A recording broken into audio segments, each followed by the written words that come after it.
Good afternoon, ladies and gentlemen. It's good to see you all. It's good to see you all, and welcome to the first Urban Youth Network lecture. So I'm going to be, in a little while, I'll be explaining what Urban Youth Network is all about. But just turn to your neighbour, or we're in church, I don't want to make it churchy, but just turn to your neighbour and make sure they're okay. Say hi.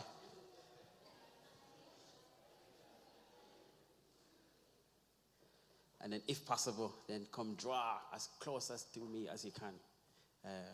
We want to make it a warm and cozy atmosphere as we discuss and debate and lecture. So, if you don't know, my name's Nathan Turner, Nathaniel Fitzroy Turner is my full name, but call me Nathan. And I am the Assistant Youth Minister at The Rock here. And this church has sponsored me to go to theological training. So I'm based at the Queen's Foundation College, based in Edgbaston in Birmingham. Now, part of my mission then is to reinvest, because I've been invested in. I want to reinvest in terms of the knowledge and experience that I've gained in terms of theological education. My heart and passion is for youth work as well. And so I'm starting to develop the Urban Youth Network. So that will be a conglomeration or amalgamation of youth work practice and theological education. So we want to marry those two things together, because often there is an imbalance. So we are practicing on the ground, and so the youth workers are doing what they've got to do, but not necessarily have the time or space to stop and think about why they do what they do, because the needs are so poignant. They've just got to be on the ground and get the work done. And vice versa for the other theological side. It takes a lot of time, it takes a lot of reading, it takes a lot of work to produce materials, and so practice is not necessarily there either. So I want to try and marry youth work and marry theological training together through this forum so that we can be more strategic and critically assess what we do in terms of working with the young people across the city and maybe across the region. So a host of you are here from either camp. You're either a practitioner or you're either a theologian or in the academic side. And so we want to share our experiences together in order to be more critically poignant. Is that okay? So if we could put the slides up for me, please.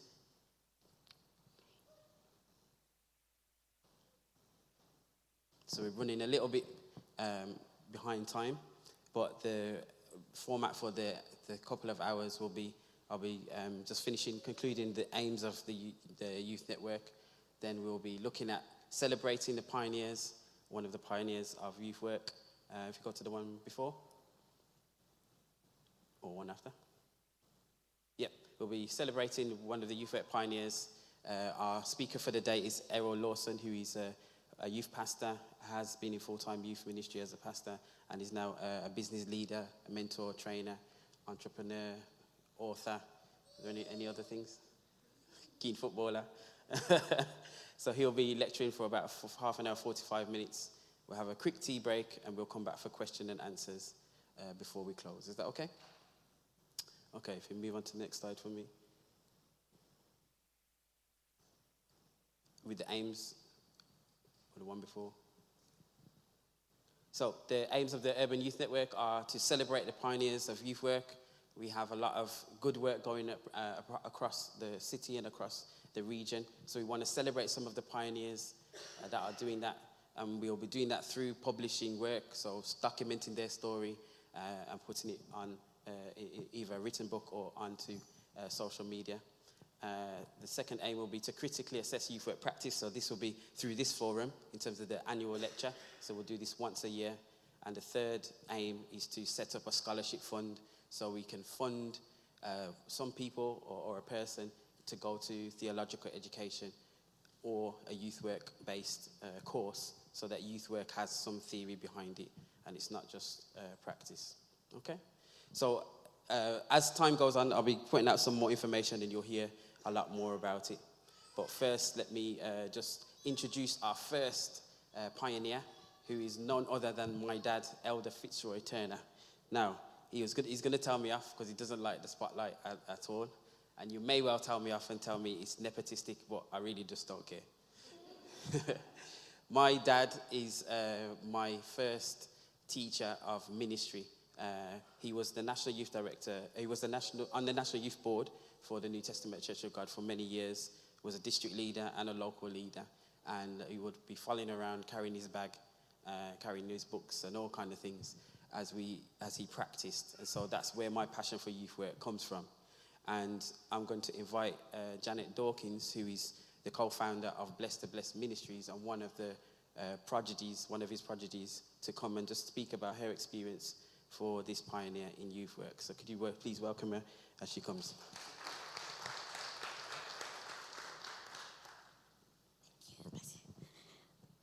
Good evening, everyone. Good evening, everyone. Okay, that sounds a bit better. Okay, first and foremost, I greet you all in the name of Jesus Christ. And greetings also, and thanks to Nathan, Pastor Nathan, for the opportunity to share. And everything that I wrote down as I'm getting ready to come, can't find it. But as Nathan said, speak from the heart. And that's exactly what I will do. So, Elder Turner, affectionately known to me and by me as Elder Twin. We share the same birthday, so I call him Elder Twin. But my memory of growing up in church was exciting. I can't remember now. I don't know if at the time I did, but I know when I look back, I can't remember being bored or feeling that church is boring and I don't want to be here. We didn't have the social media and all the other mod cons of today, but we had church. And Elder Twin, Elder Turner, was often active. He was always active, actually, always actively doing things, ensuring that we had lots of initiatives going on. We were never bored. We had teen talent. We had sports day. Things like that knitted us together as youth on the district. Good to see you, Sharon. It was good because he was always working things out for us, and we never had an opportunity to be bored. He spoke to us on things of the future, which we now are seeing today. I mean, I often say to people, I remember sitting in Brookfield, and I remember when he told us, he was speaking prophetically about the things that were going to be happening in the last days. And of course, at that time, you can't understand it because you're not accustomed to it. How am I going to have one of those big computers as I see at work in my house? Right? Couldn't understand that. But he was telling us about the things to come. And I'm jumping around a bit because I don't have my notes. But I couldn't understand how we're going to be shopping from our houses. You're going to do that from our house? Because you're talking about that in the 80s. That was unheard of. How are we going to be having this scanner in the supermarket that just runs things across this barcode? But all these things he told us back in the mid-80s were to come. So not only was he a pioneer in ensuring that as youth we were doing things and we were active, he is a very intelligent man in the word and also in his knowledge. Things that I know that you can study things, but I know that he had a godly download. The Holy Spirit downloaded things within him, and he taught us well. We had so many different things going on. I'm asking my memory to bring some things back to me now. From outreach in the park, where we would have clothes and food and music to give away. I mean, all those things that were so exciting. We had a float. I don't know if you remember, we had this float. Remember the float we had? And we drove from here all the way to Bartley Green with music and singing all the way on the streets. I mean, it was absolutely fantastic. Brother Turner, Elder Twin. So many different things that he engaged us in. And one of the things I always remember is that he listened to us also. He didn't just throw things at us and expect us just to do it. He listened to us. He wanted to make sure that what he was giving us, we understood, and we understood him, we got him. Do you know what I mean? And, for that, I'm eternally grateful because I'm here today. Yes, ultimately, I know it's Christ why I'm here today, but the foundings, the things that you did for me as a youth growing up in church, I was not bored. As a youth growing up in church, we had things going on, and that kept us together, even as a district. I remember one Sunday morning, we turned up at church, and he told us, we're going to pay Munn Street a visit. It's their youth Sunday. They don't know we're coming. Do you remember that, sir?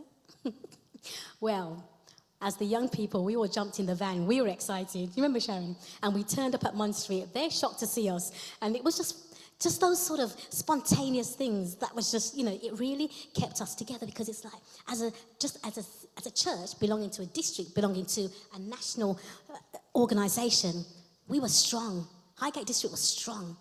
We had so much going on. Even being part of the district choir, it was still, for us, it was exciting just to go to practice. But that excited us. We had something. And I truly believe that everything has a foundation. And my youth had a great foundation, belonging to the New Testament Church of God and under the leadership of Elder Turner. You taught us well. I always remember thinking, he's never tired. He was always going. But he wasn't busy. He was active in the kingdom. Because there's a difference with just being busy. He was actively working in the kingdom. And I think, even as Pastor Nathan said, your children are a testimony to that. And myself and other youth, not all of us will be able to come back and tell you, because people have moved to different areas. But if I stand and speak on behalf of the youth growing up, you did well. You ran well. Nothing hindered you. Keep running, sir. Thank you for your years of service. Love you and appreciate you. God bless you. Thank you. Thank you. Thank you very much, Janet. Elder Turner has many prodigies around the city, and another one here is Sharon Warmington, who is an entrepreneur in her own right, and she's paid tribute to Dad as well, and we'll be forwarding that onto you a little bit later. Two of the adages that my dad taught me is in youth work, you need to spend time with young people and just waste time with them, be active with them and keep them occupied. And the second passion of his heart was to see evangelism happen for youth. In the Christendom at the moment, we see a lot of conferences happen, we see a lot of training going on, and a lot of the things that we are doing, we're basically feeding our own self. We're not necessarily seeing unchurched people attend those conferences. And so my dad would always say we need to look at the past in terms of leaders like Billy Graham, Reinhard Bunkley, who would fill out stadiums, and it would be purely evangelistic. People would have the opportunity to hear the gospel and be saved. And so part of the addressing of the lecture today, that as Errol prepares himself, is in terms of youth work ministry, are we just feeding our own selves? Or are we really being at the cutting edge to minister to young people who are in need and who are out there and need to hear the gospel? Why are we not funding full-time youth workers in the church? In my dad's house, there's a library of some old programs and some books that we've had throughout the New Testament Church of God. And I found one day I was at the house. And in 1975, there was a national plan to have full-time youth workers across the country. And to this day, that has not taken effect, and we're now in 2017. So Errol Lawson is a former youth pastor at the Mount Zion Church. He's been in full-time work and moved on to establish himself as a business leader and an entrepreneur, or who teaches entrepreneurship to young people. And so I'm just going to ask him to talk about his journey from being a youth pastor into business, and let's ask ourselves the critical question: why are we not having full-time youth work? And is business a way of appropriating youth work for the 21st century? Please put your hands together and welcome Errol Lawson as he comes to minister to us. Thank you, Nathan. Good evening, everybody. Good evening, good evening, good evening. All right, I want to try and just put some thoughts out there that are going to stimulate our discussion, our debate we'll have a little bit later on. I don't know who's going to be here today, so I'll do a bit of an introduction to tell you who I am. This is on the screen there. Author, entrepreneur, youth pastor. Next slide, please. Keep clicking through. I get to commentate a lot these days on local radio, national TV, local TV, on youth-related topics and subjects, whether that's around knife crime, gun crime, the acid attacks recently, or just things affecting young people. I've got three major passions. Number one is leadership. The second is entrepreneurship. We're all together and working with young people. those three intersect for me because I believe that if we look at the world today, those who are changing and influencing the world are the leaders, are the entrepreneurs in society in any walk or fit or sphere of life. It's those individuals. And if we can equip, I think entrepreneurship is a key to helping our young people to change the way they think, challenge themselves to overcome issues, barriers, obstacles, and build great entrepreneurial teams and create solutions to some of the world's biggest problems. I think it's a big solution in that regard. So I'm passionate about teaching them how to do that and to see the world in a different way. Next slide, please. In fact, go up a slide. Let me say a bit more quickly. Just next one. So 3 ways that I do that. Firstly, emerge leadership. We're in schools all around the UK. We're in 50, 60 schools a year doing mentoring, coaching, workshops, training for teachers, parents, and students. We reach 20,000 or more young people every year with our interventions across the UK. Also in Ghana, in Africa, we're also based. Dent Global is a company that's based in London with offices in 4 countries and 7 cities around the world: Singapore, Australia, US, UK. I'm city leader for Birmingham for Dent Global. We coach and train entrepreneurs from around the world, fast growth companies who want to scale up. From startup companies, our biggest clients are doing like 44 million. So I'm passionately involved in training entrepreneurs to develop themselves and to grow. Mountain of Fire is where my youth pastor. I've been a youth pastor at Mountain of Fire now for the last 4 years. It's a Nigerian church, which is a completely different to my previous former church where Mount Zion Community Church now, which is a Caribbean church. I'll say a bit more about that and the differences there as well. Next slide, please. I am an author. I've written 3 books. My first one's called From the Postcode to the Globe: How to Overcome Limitations and Realize Your Potential. A bit of a biographical book. It's #1 on Amazon. Second one is called, next slide, please. It's called Teenpreneur: How to Build a Business in Your Teens. People think you've got to have rich parents or a privileged background or some kind of private school education to have your own business as a teenager. I defy that, and I help teens now around the UK in particular to develop their entrepreneurial mindset and, if they like to, start their own businesses. My third one is called The 5 Core Abilities of Highly Effective Leaders. A couple of years ago, just my passion for leadership, I wanted to find out what it took for a Christian to become a successful, internationally recognized and influential leader. So I interviewed over 100 leaders from around the world, Mike was one of them in fact, who had had an international impact with their work and found out what it was that they did in order to get to where they were.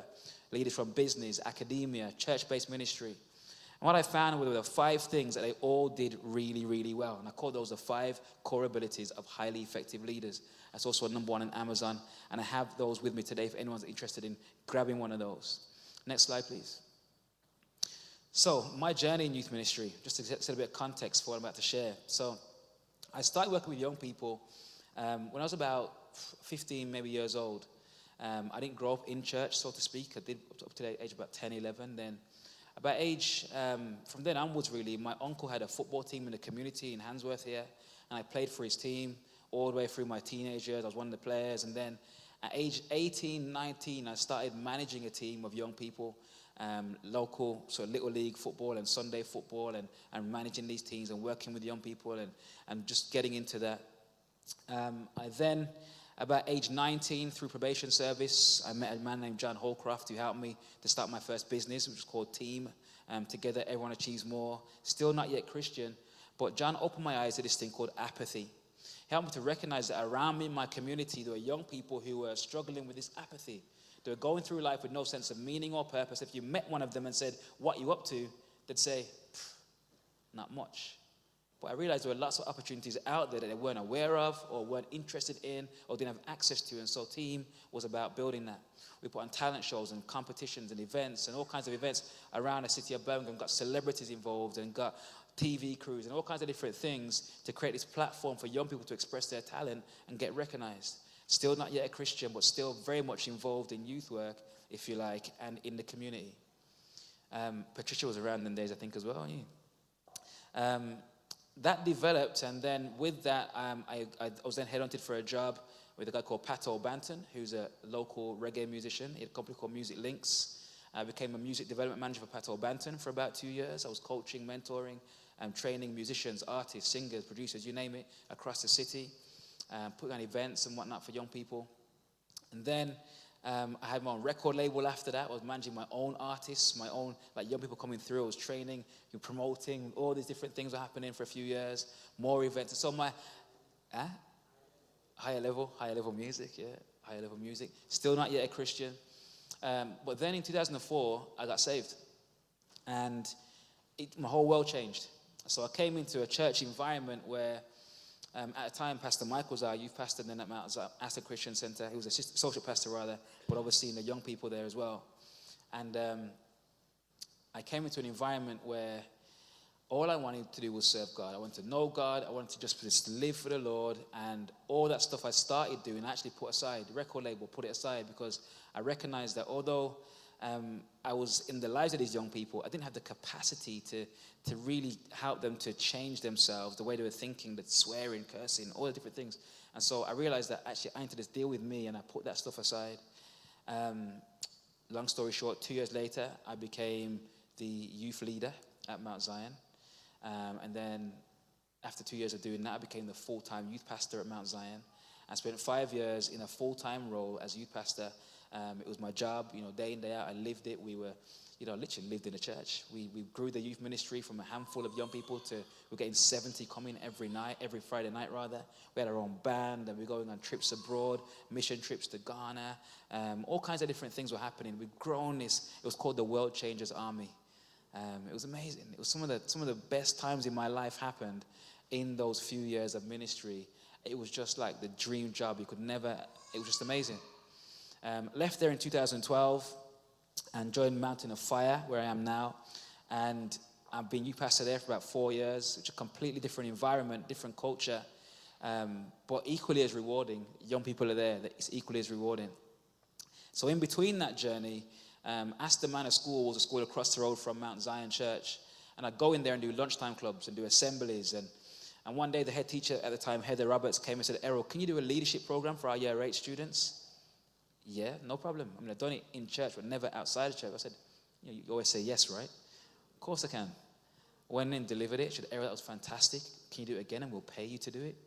I was like, huh? You pay for this stuff? This is what I do.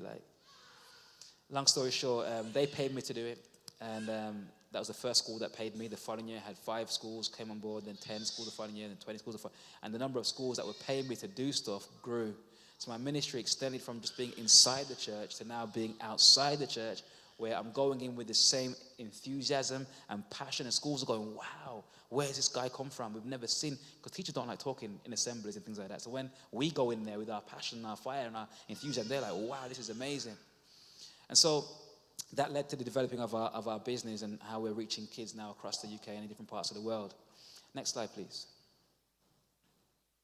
So in addition to that, we run a conference called the Idea Exchange, which is a leadership conference for youth pastors, youth leaders, young adults, and people interested with youth ministry. We've done 4 of those now, I think, in the last 3 years, with different churches from across the Midlands.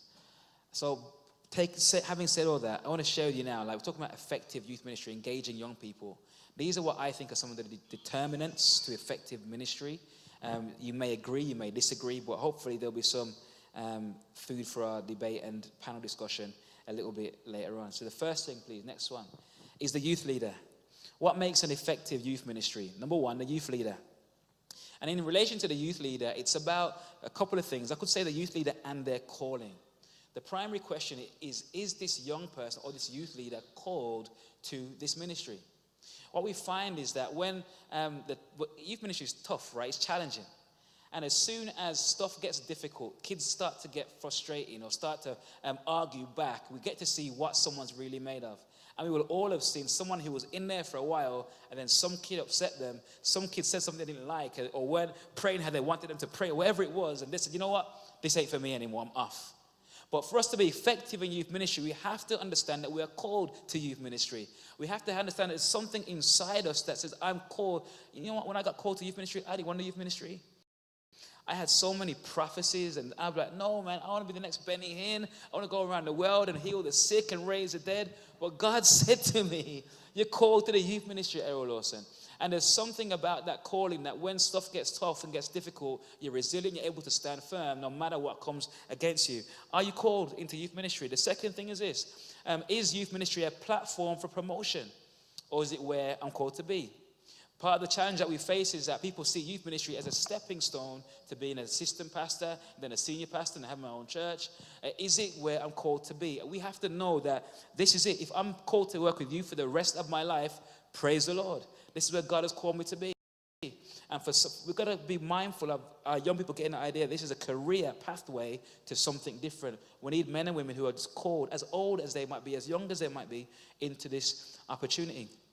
The third thing, do they have the necessary skills and experience to actually be involved in youth ministry? The ability to handle the word of God being one of those things, to build relationships with young people, to empathize, to mentor, to coach them through difficult situations, to counsel them effectively. Do they have the commitment needed? Do they have the support around them?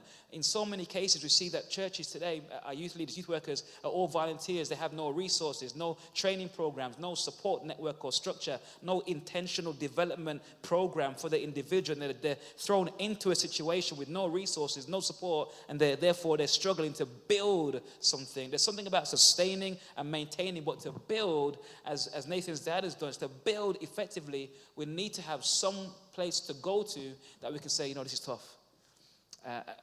So many of them are isolated today. And it's what we're finding out through we've done surveys with our delegates from our past events, and many are under-resourced, they're isolated, they're not supported in their capacity as a youth worker or a youth leader. The next thing is the youth leader's ability to lead from the second chair. So frustrating for so many people is that they have a leader above them or a pastor above them that doesn't see what they see, or is not, their youth ministry isn't a priority for them, but you still, as a leading from the second chair, have to be able to influence or lead upwards to that person. If you don't have that ability and capacity to lead upwards, there becomes this ceiling or lid that you become, and nothing moves, nothing happens. Frustration, confusion, disappointment, all kinds of stuff, because you're not able to lead upwards. The leader has to be able to develop that capacity. Just give me some thoughts, all right, that we can begin to unpack in our panel. The second thing, so the determinant number one is youth leader. Next slide, please. The pastor.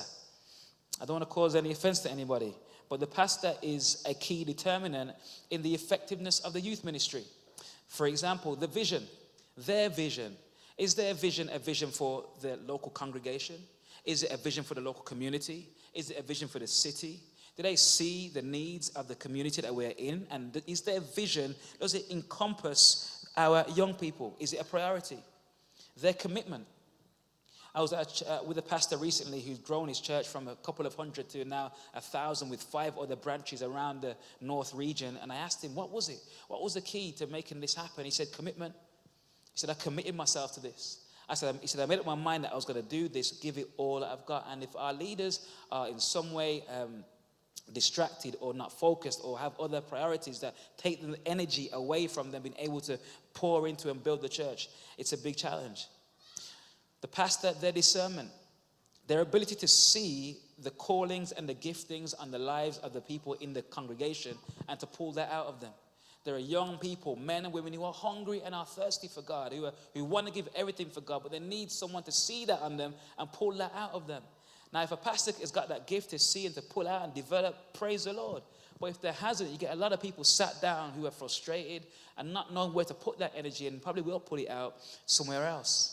And that's partly about their ability to recognize that this ministry doesn't have to come from me. Actually, I can have an individual in my congregation who's gifted, who's got a vision, who's got a talent, and they might want to start an organization or a project out there in the community. And rather than us have to say, we did this, let's say they did this and get behind them and pray for them and make it part of our vision. Why not?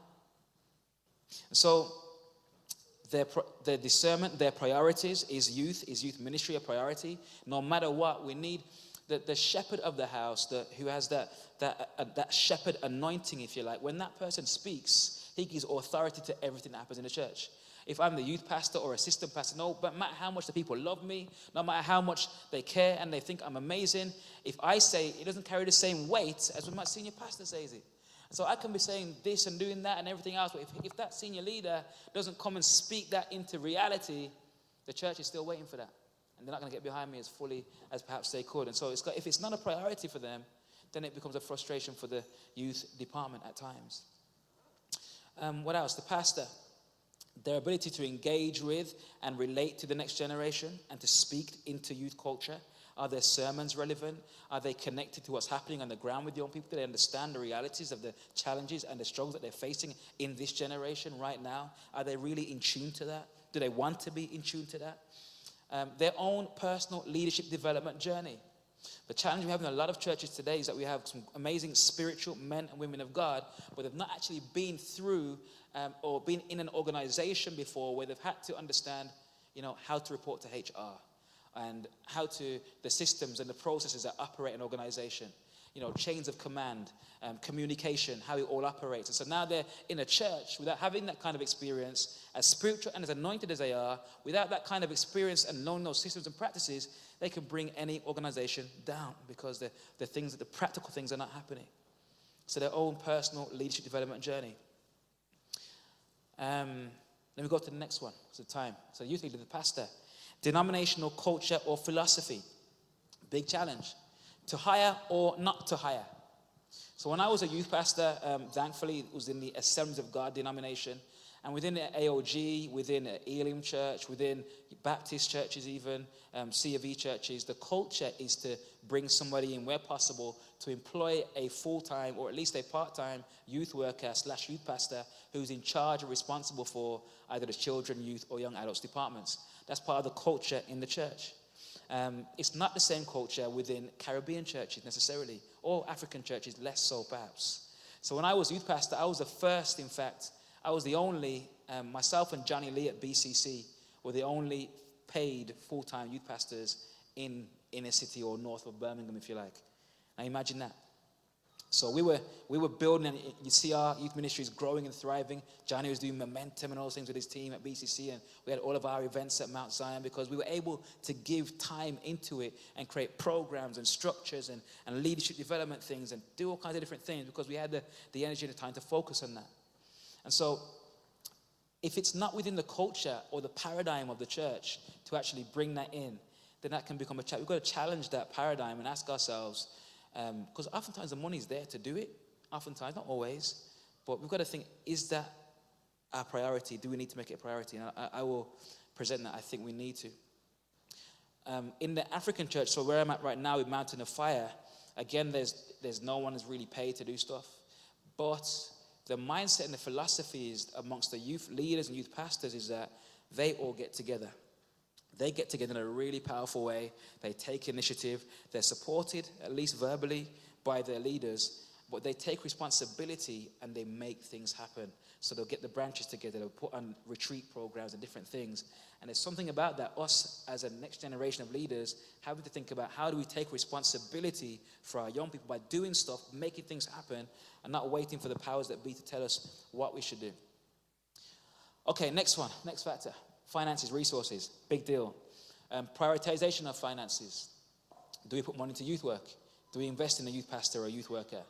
Do we invest in the facilities and the resources, the training materials, the workbooks, whatever is needed to help our leaders to effectively train and disciple our young people? Is that a priority?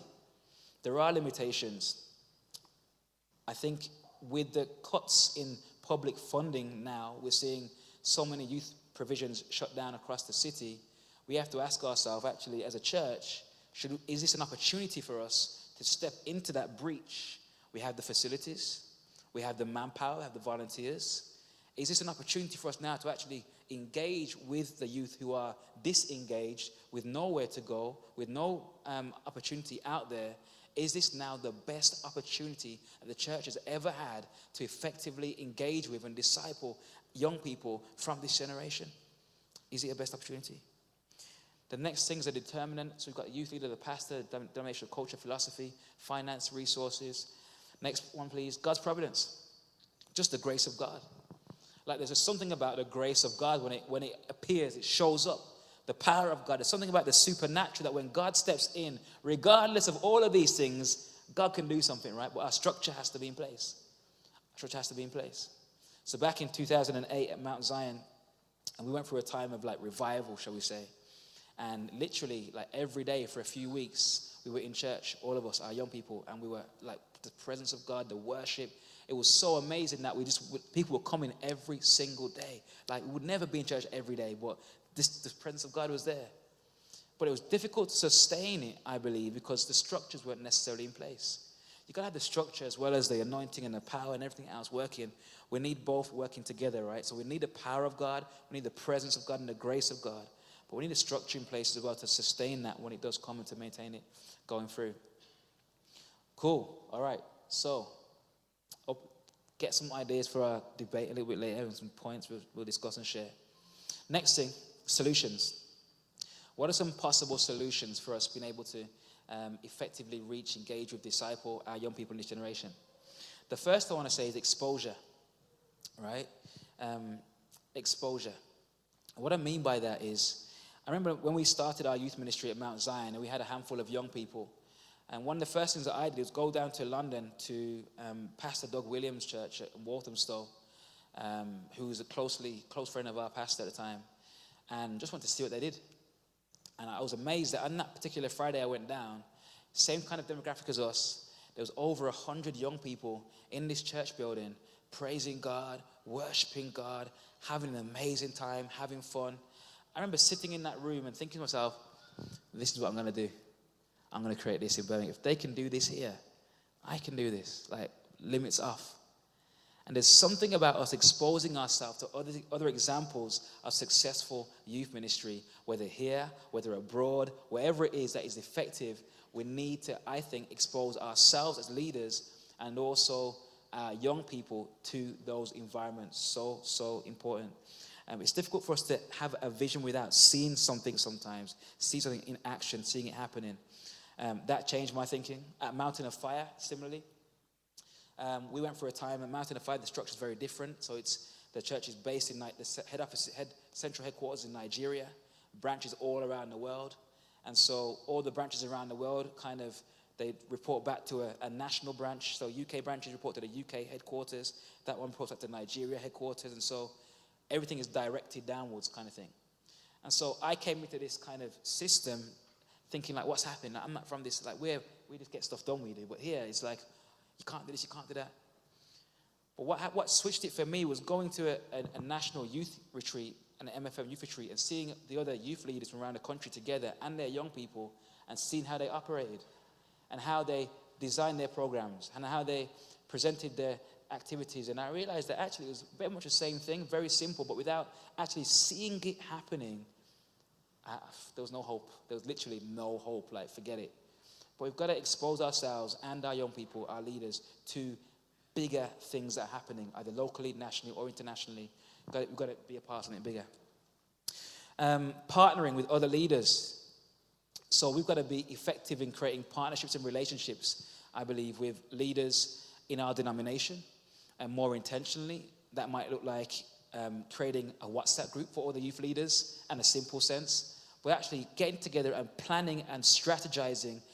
How do we reach this generation? How do we win this city? How do we win this region as youth leaders, getting together and having these kind of conversations and not making it about my church versus your church and your church versus my church and competing amongst ourselves. But how do we win this city? We've got to start having those conversations. I sit on, I'm a governor at 3 schools. I'm a chair at 1 school. And for me, if we're going to be effective in youth ministry, we've got to get out there. We've got to put ourselves on boards, whether that is a school governing board, whether it's an organization. We've got to connect ourselves and be visible, be present out there, I believe, and hear what's happening on the other side of the fence, so to speak, and just learn from these, learn and get strategies and ideas. We've got to engage better than perhaps we have been doing with the community, with other organizations, schools, universities, colleges. We've got to be a voice in there. It's so crucial. Then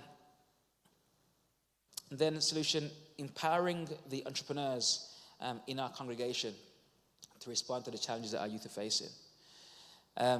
Creativity, ingenuity, entrepreneurship. Now, from experience, I've seen a number of what you might call parachurch or organizations that have developed by members of our congregations. And what happens is this. They have an idea. I've got this great idea for call it a ministry, could be a business, and they go to their leader or their pastor and they say, well, it's fantastic, but it doesn't really fit with what we're doing, and partly sounding like, well, it didn't come from me, so it's your idea, we'll pray for you, God bless you. That person needs support, they need encouragement, they need prayer, but they need some resource as well. And they're not getting it from inside the church, and so they're deciding to build their own thing. So you have all these different individuals who are outside church now with their ideas and their ministries and their programs, and they're doing stuff, and they're having to find a way to get stuff done without the direct support or covering or relationship with a local church. Does that make sense? And so somehow, I believe we've got to, because church has changed. Like when the old generation came over and they settled down, it was a different context. It was a different environment. We somehow have to recognize these individuals and say, praise God, and bring them in and mentor and develop and finance and resource, give them the tools that they need so they can go and build their thing to the glory of God and know with confidence that my church is with me. Do you know how amazing that feeling is to know that your church is with you and you're out there and there's no sense of I'm out on my own? And I hear so many sad stories. People who've left their churches or had just said forget the church at times because I'll do church at home now because that didn't work out and the church was worked with me. Their vision didn't, and you think, how? Like we're not switched on to the reality that our churches could be so much stronger and bigger, but it takes entrepreneurial leadership. For me, entrepreneurial leader is someone that is able to pivot. So you think of boxing, and a boxer has to pivot on his front foot, and he pivots around. He's flexible. You have to move with the times, see what's happening, and be able to move. You got to be flexible and adaptable. It's so essential. We're not saying compromise. We're not saying water down truth or the gospel. We're not saying that. But we're saying that we have to somehow look at the model of how we're doing ministry and ask, if we're losing these kinds of people, is that the outcome that we desire? Because of them being inside our church is going to make our church more relevant, more effective at reaching young people, more connected to the community. People are going to come in because of them. But it's a different mindset and way of thinking. And so I get to work with so many people who are out there, whether it's in the world of media, whether it's in the world of business or just youth work, who are doing stuff in the community, who would love to be part of a church. And I imagine them all being in a congregation and how powerful that congregation might be and how influential it might be if the leadership had that entrepreneurial perspective and mindset. So, in conclusion, can we win this generation? I believe we absolutely can. I believe we absolutely can. And we will by the grace of God. But it's going to take for us to stand on the word of God, not compromise truth at all, but actually to change the way we think about ministry and what it is, and actually support, empower, encourage the entrepreneurs amongst us, those who are not, they're not of that. The mindset is different, and they'll be able to include them in what we're doing and get their ideas, get their suggestions and input into how we move ourselves forward as a church. Amen. Amen. God bless you.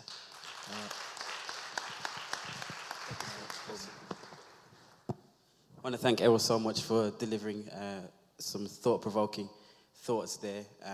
It's good to see you all here, and I'm going to ask you to take note of the solutions that have been mentioned. Just if we could freeze that slide. While we have a 10 to 15 minute break, we've kind of made back our time. So we'll have a tea break, then we'll come back, and then we'll have question and answers. So we've got... I can do that, yeah. If you've on the desk, Phil's waving at the back. We've got a sign-up sheet, so if you put your emails, addresses on there, we can make sure that the notes go out. Yeah, 10 minutes, 5 minutes. You can bring your drinks into here, so that's even better, so we can have more time for debate. So 5 minutes, comfort break, tea, and then let's come back.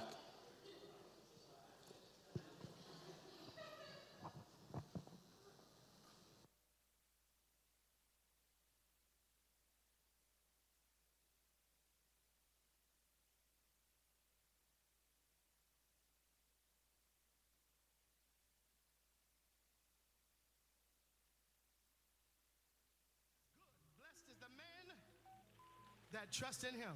Let's do that for a minute. Go ahead, Cal.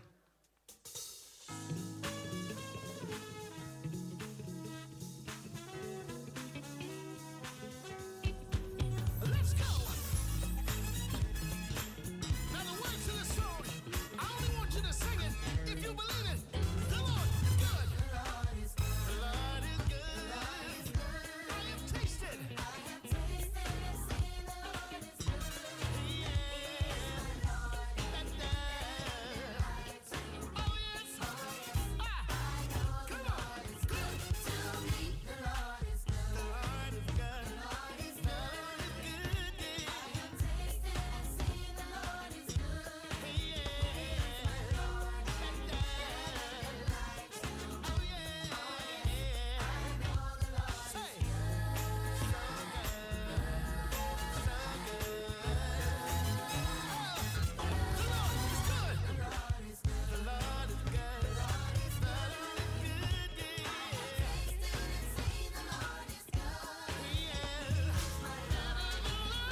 2. If it feels good to you, go ahead and rock like this. Hey. Yes. Check it out. Every man falls down.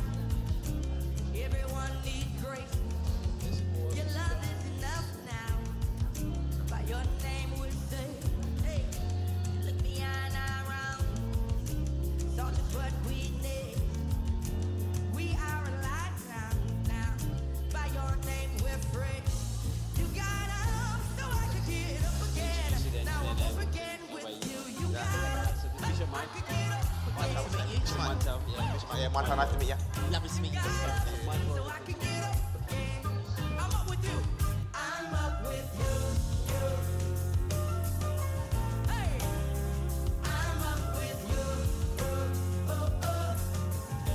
Check it out. Say every man falls down. Yeah, every man falls down. Everyone needs grace. Everyone needs grace. Your love is enough now. Your love is enough now. By your name we're saved. By your name we're saved. You look beyond our own. Look beyond our own. So that's what we need. So that's what we need. Say we are alive now. We are alive now. By your name we're free. By your name we're free. We are alive now. We are alive now. By your name we're free. By your name. Say you got up. Say you got up. So I can get up again. Now I'm up again. You got up. Say you got up. So I can get Okay, guys, if we could come back, please.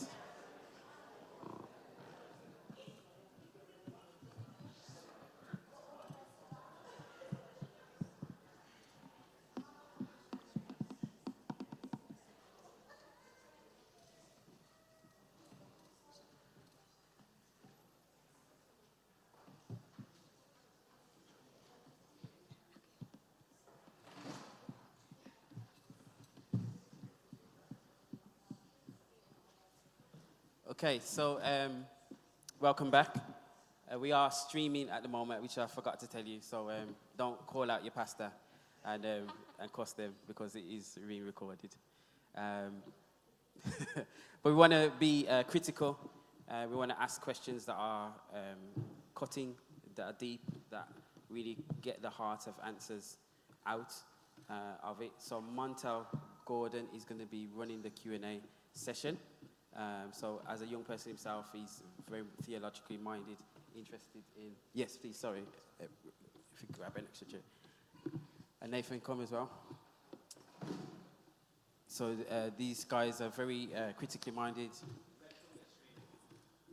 And I wanted to involve Montel in this process as well. So we're going to have the Q&A, and then I'm just going to ask Patrick Mattis to come and share as one of the prodigies of Elder Turner just before we close. He's come all the way from Manchester, so we'll just hear from him before we close. So please give Montel a hand and please support him through the process. Yeah, you're right. As Pastor said, our name's Montel. I'm just going to let everyone introduce themselves quickly. I think you already know. Okay, great. I'm Bishop Mike Royal, and been in ministry since 1993. I spent 10 years in a denomination very similar to the AOG and Elim that was referred to earlier in our lecture, the Apostolic Church of Great Britain. I had oversight for about 120 churches, their youth work, and so got some interesting insights between 94 and 98. They asked me to stay on longer, but 4 years was enough. So I kind of laid that down and carried on pastoral work, and then obviously were involved for about 3 years at Mount Zion, 2003 to 2005. And now involved in charities that are helping churches to do social action better. TLG is one of them, Alternative Provision for Young People. We've got 3 centres here in the city and another 12 around the UK. And also a charity called Cinnamon Network, who are trying to make it as easy as possible for churches to do youth engagement. I'm a director with them. I'm doing a little bit with a charity here in Birmingham called Jericho.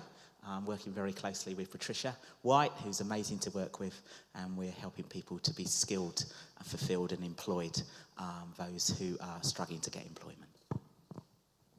Hello, my name's Leanne Jacobs. I am the National Youth Director for Church of God of Prophecy. My background is I did a degree in youth work, and then I became the manager for a youth centre with the Salvation Army in Aston. So I did that for 3 years. I then left to work on a cruise ship. So I currently work for Princess Cruises as a youth counsellor. And so I've been in Church God of Prophecy my whole life. And it's more just that for me, being here and connecting with other people that are passionate about young people, but I'm also passionate about women in leadership also. Awesome. Errol Lawson?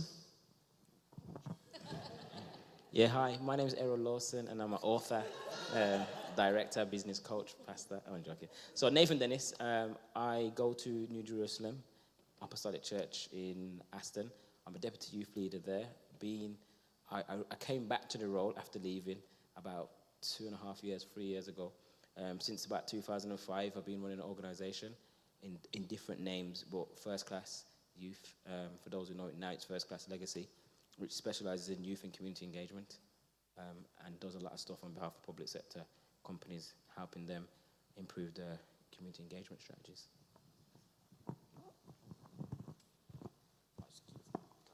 So I'm going to open the floor up in a minute, but first I want to ask a question myself.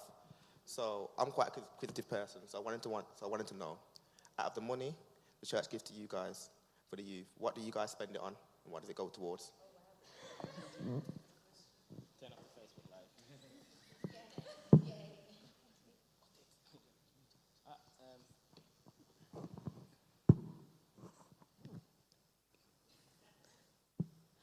We use it on doing youth activities. Unfortunately, we don't have like a massive budget for our youth engagement work.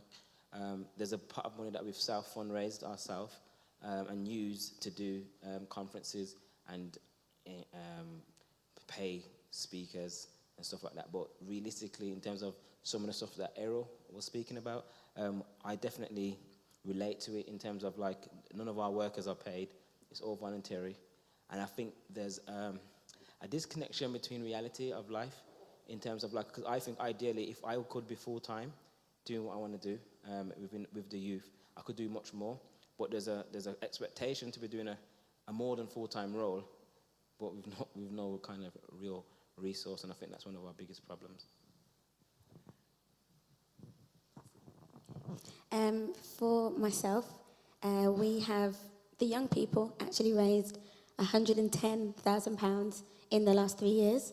So they've raised it, and we've used that money to put on the event. So technically, at the moment, there's not that much of a budget given to us, but we are making it happen regardless.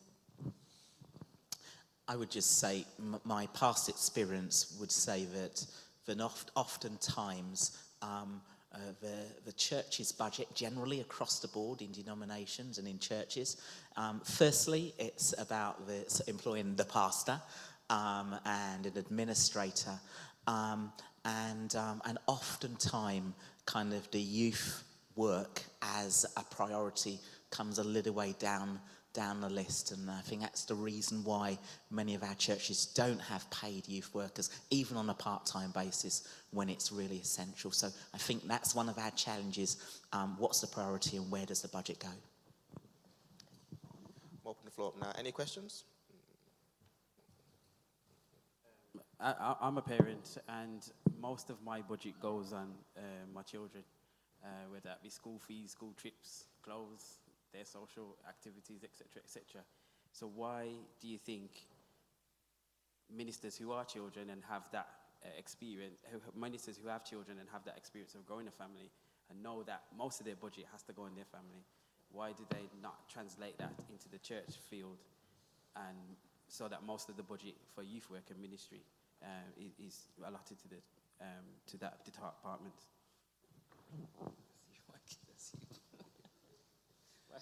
That's a deep question, you know. I'll try. So like, it's the mindset. It's. I think it comes down to philosophy, the philosophy of the denomination. So, within every denomination, there's a vision, a culture, and a philosophy that the leader subscribes to, and oftentimes, it's it's the glamorous stuff. I say glamorous. It's the you know, the big stuff, flashy stuff. Yeah, we need buildings. We do. And we need these different things. But we miss the reality of that actually without resourcing the young people, we're losing a generation. And we don't feel the impact of it. Because we don't feel the impact of it personally. We can pray for people. We can become desensitized as well sometimes. We can pray from a distance. We can encourage from a distance and preach. Because we don't really feel it. Because most of the times, a lot of pastors, not all, a lot of them don't hang around with anybody that's not Christian. So their circles are just Christians.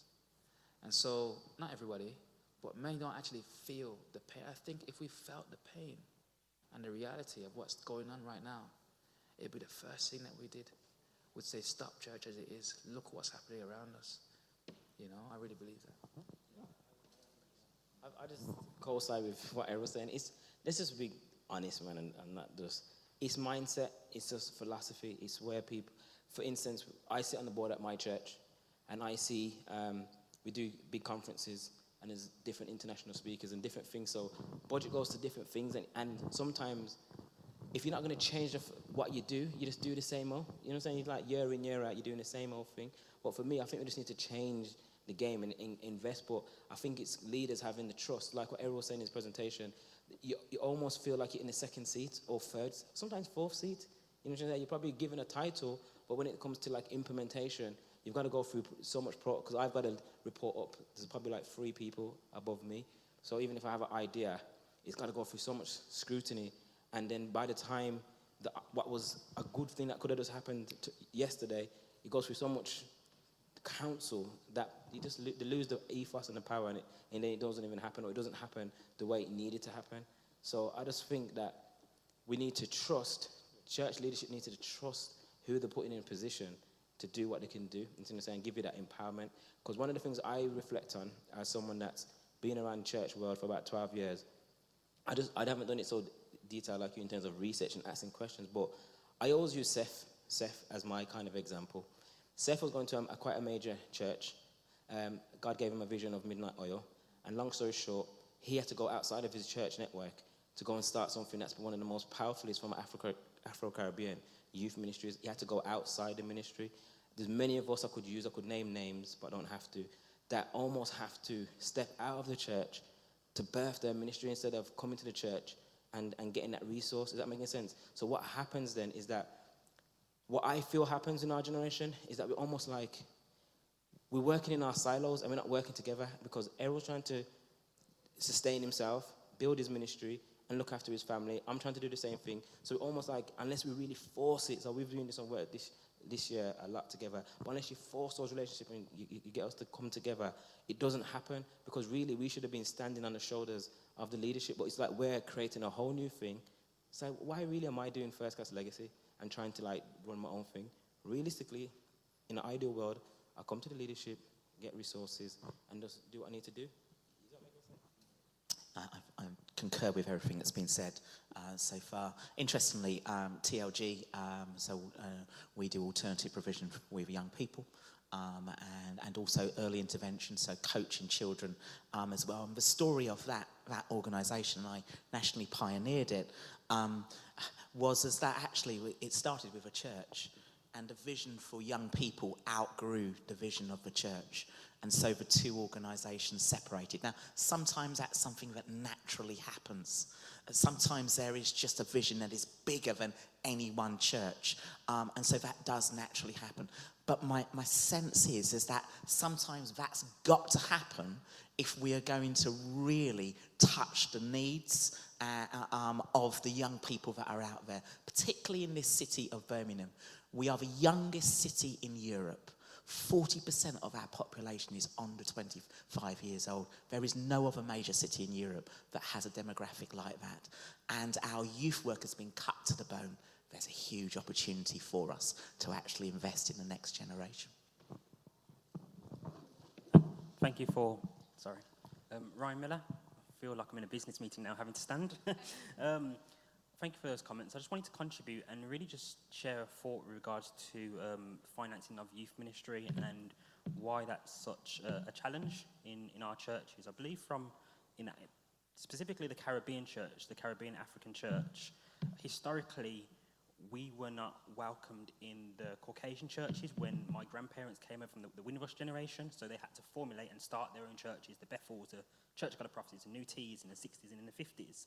And so my grandparents, they were the leaders and they were the pastors of the churches, and my parents' generation, they had to just come together as a community of people.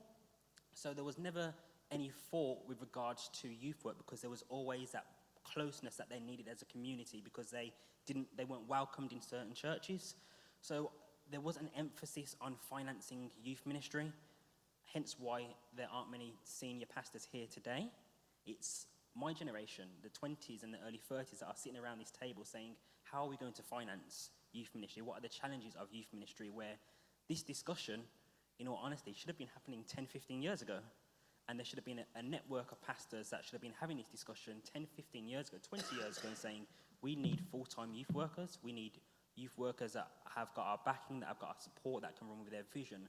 But until we address the historical issues and look at the reasons why, I don't believe we're going to be able to move forward.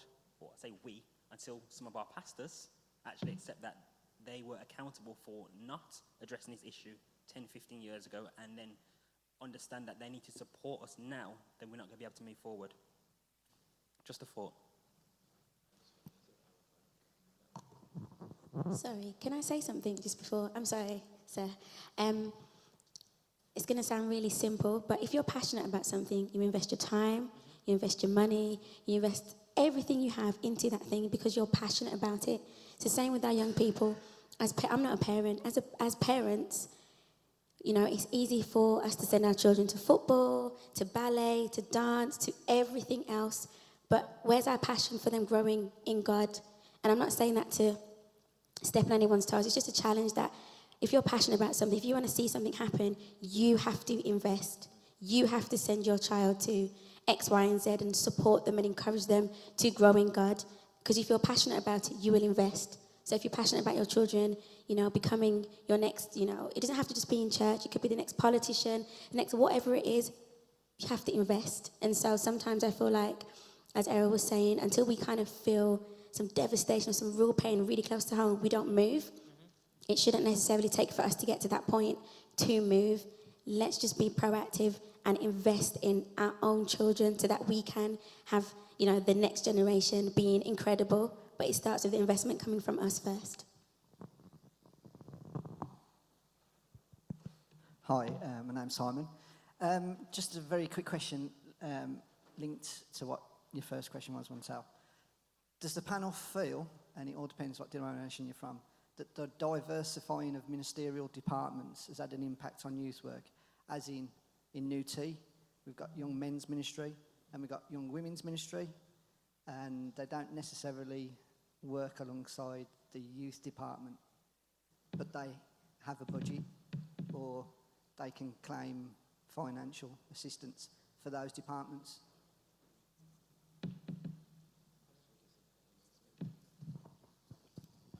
We don't have that. We're not big like that, so we don't have those kind of things. I just think it's an investment thing. But I think we could have this conversation to like Kingdom Come.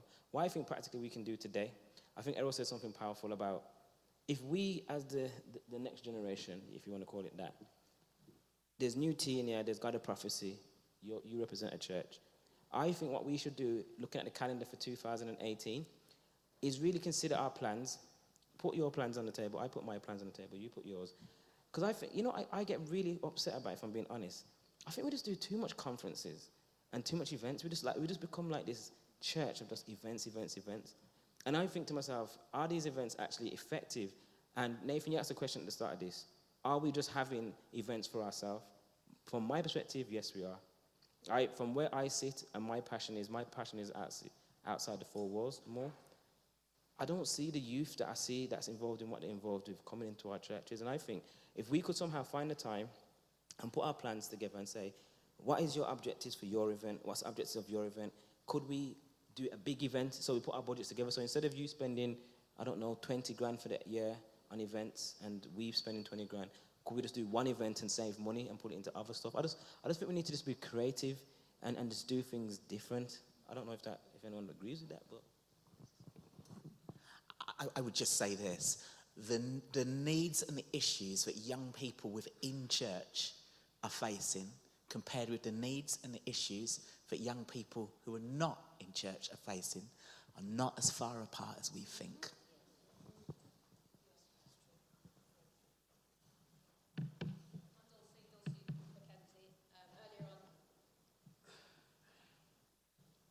Hello, I'm Dulcie Mackenzie, and earlier on, Pastor Nathan mentioned that he's training at a theological college, so I'm one of the tutors there at Queen's Foundation, so it's really good to be here, and Errol, thanks for your talk earlier on. The question I've got relates more or less to Errol's first solution, redefining our youth ministry mindset, and the key question, where does the discipleship journey begin? A question for all of you, but I'd like to direct it first to Leanne, who mentioned that she is formally trained as a youth and community worker. So my question really is to you, Leanne, how much would you say your training has equipped you to be a youth worker within your church? Because what's apparent to many of us is that many of our church leaders, they're not formally trained in terms of theology or a certificate in itself, but you have actually gone out to get trained as a youth worker. You're now utilising that training, those skills within your church. I wonder how many of our youth workers are trained, and if not, should they be, and what then is their preparation to be a youth worker? Thank you. Where to start? Honestly, some of it is irrelevant in terms of church work because they teach you about obviously the history of youth work and how it all began, and which is great to get a foundation. Do I think it has helped me within my church youth work? No. However, part of the degree you do placement, you have to do this is 7 years ago, so it was 600 hours of placement work. Now that was excellent because as youth workers, we're not necessarily, so I'm not academic, but put me out there and I can show you, but I'm not academic and a lot of young people tend to be like that. So for me, going on placement, I excelled that because, number one, I thought I was called, and so the youth work was just to have the paper so I can say, look, I did it.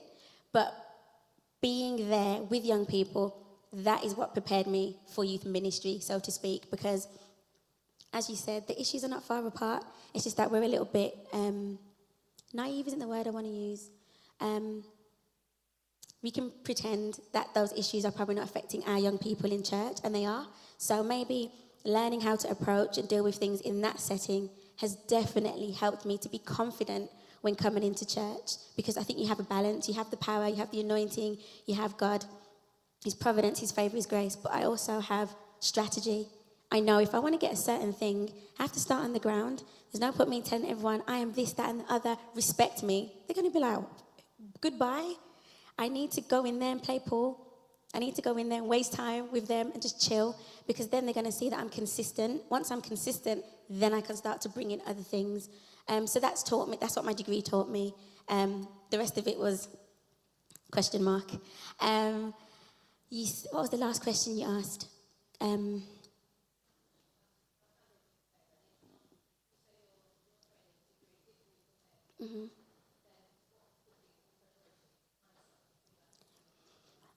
I think it's a combination of things. Something that you actually inspired me on was reading. It's just reading, finding out what other people have done. From a theory perspective, it's good to have the knowledge there. You may not use it, but it's good to have it there just in case. Something that Errol said, going out and exposing yourself to other churches and other, not even just churches, go to a youth centre and volunteer for a couple of weeks. Find out how young people operate, what you need to do to be influential in young people's lives. The only way you can do that is to be with them. A book won't necessarily teach you that. And I do think that if people can study, whether it's youth mission or youth ministry or youth work, it's good because no one can take that paper away from you. And it's also showing young people that education is important. And once you have it, I've been fortunate enough to now travel the world just because of my degree paper, which I didn't really respect, if I'm honest. But it's opened many doors for me. And now that have done it, I can say to other people, you can do it as well. So it's about being among them, but also showing them education is important, the way you carry yourself, having integrity, all these things kind of come together to make something that hopefully can inspire a young person to do something with themselves, do something with their lives. So I probably haven't answered your question, or in some way. I just want to say as well, I think we have to accelerate the training and development. I think we're coming from further back than perhaps some of the Ealing Baptist CLV churches are in the sense of our history. So there's no background and foundation of youth work, youth ministry training as such. We're coming from so far, we have to now accelerate that training and development of those who are in our churches. Give them, so when I came into ministry, I went to Audacious Church in Manchester for a year, did like a leadership program through there and lots of different stuff. And being in that place, in that environment, gave me the tools, the insight, I could come back to Mount Zion at the time and just build, the thing just blew up. And so we have to, I think, more than ever before, whether it's a degree course, whether it's a short course, or courses that we create and run with other denominations, we have to accelerate it. We're behind times. We should be doing more than we are right now with our up-and-coming leaders.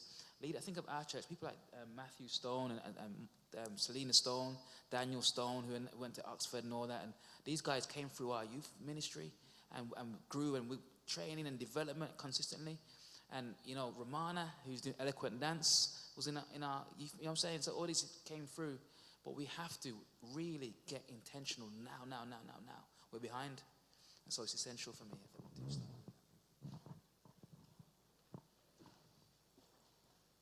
Okay, I just want to ask a question and pertaining to what you were saying, my brother. It's very important. One of the things the key point where you say that, I think a lot of the church, we have too much meeting or too much convention or too much event. And I think you touch a valuable point there, because one of the things that with our young people, and just sitting here and just listening, where we're losing a lot of our young people. And, for instance, like we run an event just gone the 15th of July, Gospel Factor. And one of the things that we was reaching out to the young people in the community, because I speak to quite a few leaders, and I say that we're losing our young people. And the reason I think why one of the things that we're losing our young people is because what happened is sometimes we don't have enough platform in the body of Christ. Because you find it that sometimes that is the same praise and worship leader that sing every Sunday morning. And sometimes that there's no position, there's no space there for them sometimes. And sometimes the world is ready to give them some money. And we've seen a lot of our young youth even the body of Christ from 13, 14 years old. They don't want to come to church no more. Mm-hmm. So I think one of the things that, as what you rightly said, that instead of we having event after event, is to sit down and see how we can create a platform for our young youth, because we're losing them. I'm coming from the States, and I see a lot of the young youths here. They're taking up the States mentality. Now, if we're going to say to our young people, put down the knife, put down the drugs, put down the gun, put down the gangsterism, what are we going to replace it with? We have to replace it, and taking it away from them, we have to replace it with something positive and explain to them why we're taking it away. Thank you. Just a comment on those thoughts. A couple of weeks ago, Nathan brought together, last week, Nathan brought together well over 100 young people, 150 young people, first class legacy. 300, there you go, absolutely. And 90% of those young people, if not more, were non-Christians. Now, those are the kinds of events that we need to be investing in, because actually there was an incredible evangelistic opportunity. They were raw young people, but there was an openness, and Nathan did a brilliant job of steering us through the day. I'd like to see us investing in events that are evangelistic focused, but not banging people on the head with the Bible, dealing with the issues that young people were facing, which is exactly what organisations like First Class Legacy are doing. I think that's it. Okay, first question that I've got two here. Just kind of like picking up on what the gentleman said before me, and this is an observation as well, that churches can be quite cliquey.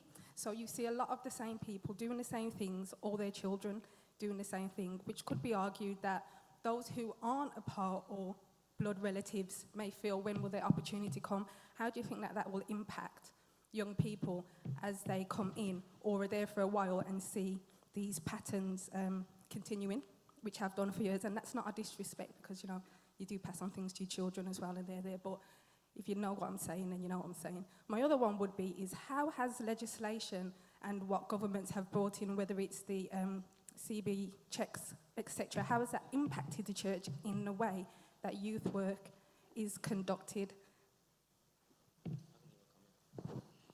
I think regarding the family thing, that's why I think with what Errol was saying is that we have to empower and encourage entrepreneurial leadership.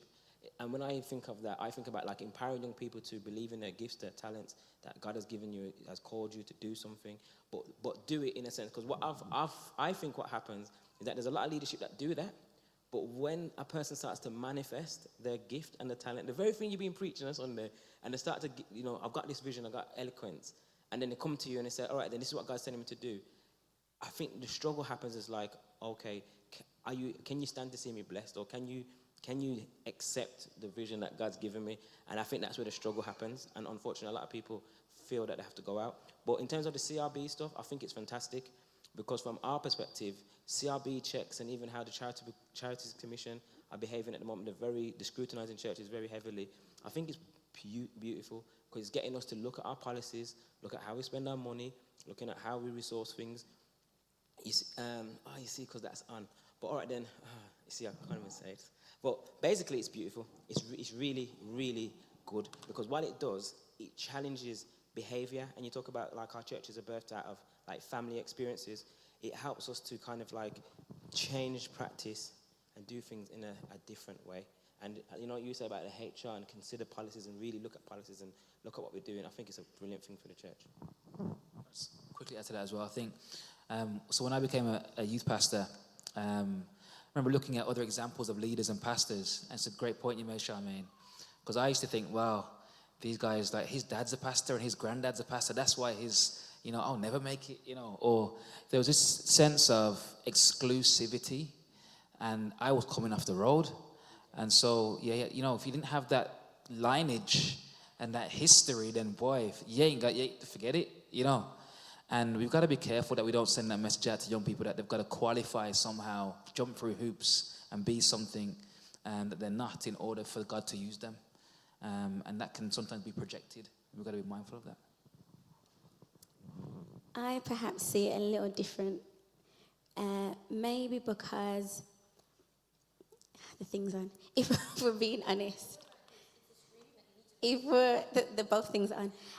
If I'm very honest, I come from a family within my particular church that is quite influential. Probably being like there's loads of us all quite active in church, and I have seen how that cliquiness can occur.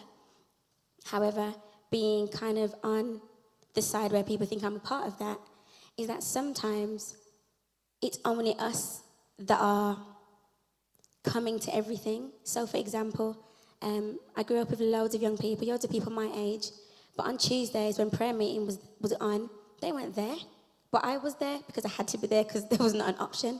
But I learned to serve my church in whatever way that was. At the time, it was singing. And so when Sunday came, I could sing. Why? Because I'd been there in the week and kind of learned to serve the church in that way. And so I do understand, and I know for people it's frustrating, but what I would probably do is encourage young people just to serve. You don't need to be up there or up there to be able to share your passion or your gift with the church and with the world. Just do it anyway. And at some point, if God sees fit for that to happen, you might end up there. But even if you don't end up there, continue, because you're doing it for audience of one anyway. And you could be doing it to 5 people, 20 people, 1,000 people. It's still a step down from doing it to God. So for me, I understand that and I see how that happens. But what I tend to do is just challenge people just to serve anyway, as best as you can. And if that opens doors for you, then God bless you. And if it doesn't, you're still doing it for one person.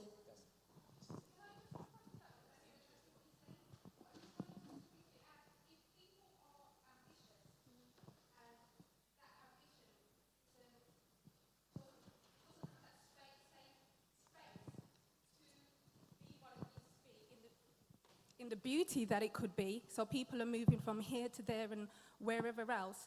How can I hear what you're saying about the serving, but people are people, and we have the ambitious ones, we have the servers, we have the leaders, we have the different types. But those essence, how is that? In what you're saying, how can that ambitiousness be harnessed in the right Christian form in terms of what you just said?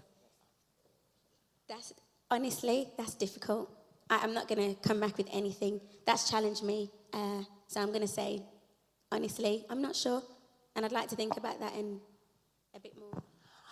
My view is really strong on that. This is for the whole church of all different streams, and it's something we've constantly got to give some focus to. Too much of church is about the oil refinery, keeping the oil refinery going, rather than actually producing ministry and releasing people to be what they're called to be Monday to Saturday. And one of my deep concerns is that we create a culture that says the only place you can minister is on the platform, usually on a Sunday or on a Friday night where there's a youth group. And actually what we need to say to people is, actually, we want you to be equipped so that you can launch your own ministries and make a difference out there where it counts. Because actually, it's the call to salt and light that we need to infuse our young people with, not singing in church, and feeling that that's where my fulfillment lies.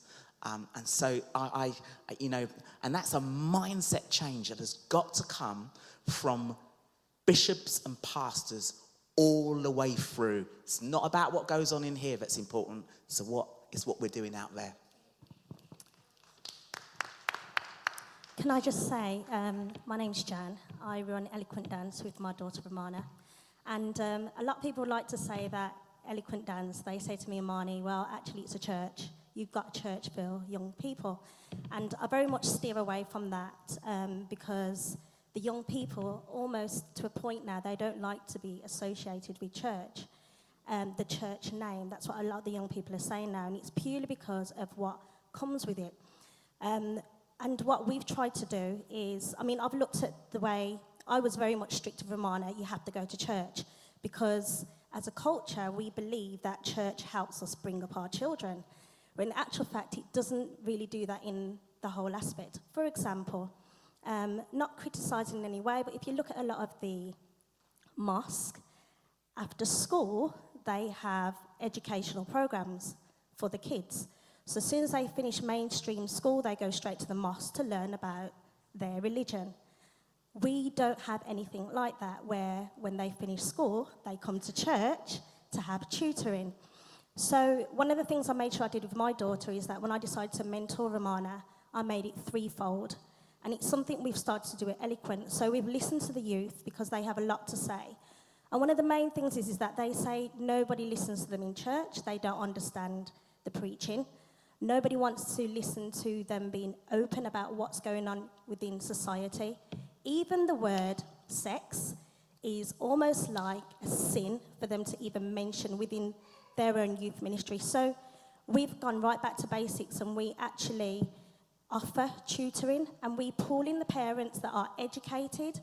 It doesn't matter what area, what field they're in, and we're starting to pull them in. We're offering tutoring classes outside of dance. We offer mentoring with some parents who are educated also. And then what we do is we combine that in with giving them classes on understanding the Bible and giving them some form of foundation so that they have a spiritual awareness as well. So because we tie it all in, it doesn't make it feel so hostile that going to church is a bad thing. Now, majority of the dancers at Eloquent don't go to church, believe it or not. If you were to ask me to give you a list, majority of them don't go to church, they steer away from it, but they'd quite happily come every week and hear what we've got to say using scriptures and what have you, because they feel more comfortable. And I do think that that's where the church is missing out. There's no form of strategy for the youth. We put on events, but when the event's done, then what? There's no follow-up. So I think in terms of solution, we ought to be thinking along the lines of, when we talk about bringing up children and educating them, let's start with the basics. Why is it that we haven't even got our own tutoring networking within churches, all the churches within Birmingham and everybody that's educated? Why is there not even a small church or a community hall where we're providing free tutoring for them? And that's just one of my thoughts. Sorry to interrupt there. Is everyone all right to go to quarter past? Quarter past, is that all right? Yeah, cool. So to critically sum that up then, in terms of what we're talking about today, what is a right or the best urban youth ministry model? So we've proposed that black churches or urban churches need to have a youth worker, but then what is the youth worker going to do in the model? Because currently we do Sunday school or we have youth club, and are those models failing? Do we need to do something like Eloquent, etc., etc.? Can I just answer that, because I really have to go, I do apologize. In terms of a model, one of the things that I do is I spend hours outside of the four walls of the church, in community, in the barbershops. I personally will put on my tracksuit and walk around the local community of where my church is based and talk to people on the streets and spend time with people. One of the things I think, and I just don't know if the church is ready for change, really. I think like we've got Sunday up as some kind of inchangeable day, immovable day where like church has to happen. For me, listen, there's too many young people dying, yeah, on a big real level, and I haven't got all the statistics to give you now. I just think that the model is about that relationship with young people in community and doing things in innovative spaces. My wife's doing stuff in coffee shops, and getting loads of young girls coming out. Like, the youth want to be engaged, but just in the kind of church building, there's something there, there's a block in terms of church, but they want to be ministered to, they want to feel loved, they don't mind hearing the gospel, but it's just like we just got to be just innovative and creative in how we do things, man. And it's like, I was going to say something that you said about the family thing, was it Charmaine that answered the question? One of the biggest problems within church, I would say, is how you even get approved, or this thing about the sign of approval. If I was waiting on being approved to do the things that I'm doing, now I'm still waiting, yeah? Like, I'm really encouraging people, like, you need to understand what is God telling you that you need to do, like, on a real level. Because I'm talking about, what does it say in the scripture? The whole creation is waiting for something like the manifestation of the sons of God. Like, people really need God in this generation. And some of the problems is that how we measure, are you ready, is like based on things that maybe are deeply important, but how many prayer meetings you've attended, or did you come to Tuesday night Bible study? And then is that over a number of years that shows that you're faithful? And I'm saying, if we had the model where the education model was in, and we had like proper degrees or programs that you do, then you know that they're qualified because they've done the program. So we don't have a measuring stick, an accurate measuring stick of like, what makes someone successful, or what makes someone say, yeah, you're ready to be a youth leader. You're kind of just like pushed in because you've got a bit of passion or something. I think what's interesting is, and I'm looking around the room, I'm seeing Witness, you are a star, and I'm seeing, the youth dance stuff and stuff. Actually, what we have in the room is lots and lots of people who've done fresh expression models of churches.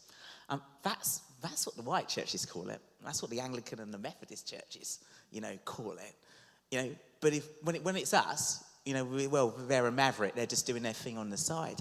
Actually, some of the best practice is being developed by people in this room who have gone out on a limb, have stepped out and said, I've seen the need out there and I'm doing something. And what's exciting me about coming together here today is actually we're beginning to hear that there's lots of stuff going on. And so I hope this isn't the last time we meet like this, because I think something exciting is beginning to form. And there's some great practice in this city of Birmingham. Listen, I work nationally and I see what people are doing. Some of the best youth practices is here. In fact, we brought in Rachel Gardner from Youthscape. They write the Youth Work magazine, and she sat with about 12 or 13 of the youth workers in this city, including people in this room. And afterwards, she just said to me, she says, I heard some stuff today that I've not heard anywhere else in the country, so we just need to big ourselves up and keep doing what we're doing. And I'll say as well, when I'm out working with young people, one of the biggest challenges that I have is when I've given them a talk or a workshop, and they say, "What church do you go to?" And I don't know where to send them. I don't know where's a good place that I can send them to where they're going to be welcomed, they're going to be understood, they're going to feel, valued and respected, and not have the Bible pushed down their throat or feel rejected. You know what I'm saying? And that's a big deal. And in response to Nathan's question, I'd love to see an expression. I think, like I always say, wherever I go, I always say eloquent is the best example of youth ministry that I've seen in the city. It's youth ministry. I'd love to see things like eloquent begin to thrive and develop, I think, as a model. It's born out of passion. It's born out of talent, someone having a gift and a passion they're committed to, that the young people have gathered around it and they're being discipled. And we talk about the discipleship journey. Where does it start? Does it start in here on a Sunday? Does it start out there in the community? Where does it start? And so I think that's a great example of that. But we have to empower that. There are other Romanas and Janices that are in our congregations that feel disempowered. They feel frustrated and they're having to go outside and do stuff and they're thinking, this church, what, you know what I mean?